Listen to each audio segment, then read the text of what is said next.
ವ್ಯಾಪ್ತಿಯಲ್ಲಿ ಒಂದು ಮನಿ doubling case, 2 case ಪತ್ತೆ ಆಗಿದೆ. ಇದರಲ್ಲಿ ಟೋಟಲ್ 47 lakhs ವ್ಯಾಲ್ಯೂದು ಹೋಗಿತ್ತು.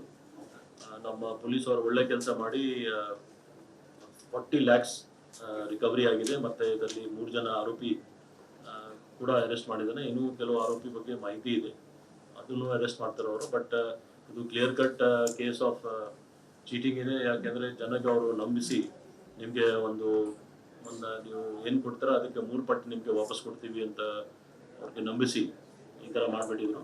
ಬೈ ಚಾನ್ಸ್ 2 ಕೇಸ್ ನಮ್ಮ ಗಮನಕ್ಕೆ ಬಂದಿದೆ, ಇನ್ನೂ ಇರ್ಬೋದು ಕೆಲವು ಕೇಸಸ್ ಇದ್ರೆ ಜನಕ್ಕೆ ನಾವು ಅಪೀಲ್ ಮಾಡ್ತೀವಿ. ಕಂಪ್ಲೇಂಟ್ ಕೊಟ್ಟರೆ ನಾವು ಅದರ ಬಗ್ಗೆ ಕೂಡ ಕ್ರಮ ತಗೊಳ್ತೀವಿ. ಸದ್ಯಕ್ಕೆ 2 ಕೇಸ್ ಪತ್ತೆ ಆಗಿದೆ, ಇದರಲ್ಲಿ 3 ಜನ ಆರೋಪಿಯವರು ಅರೆಸ್ಟ್ ಆಗಿದೆ.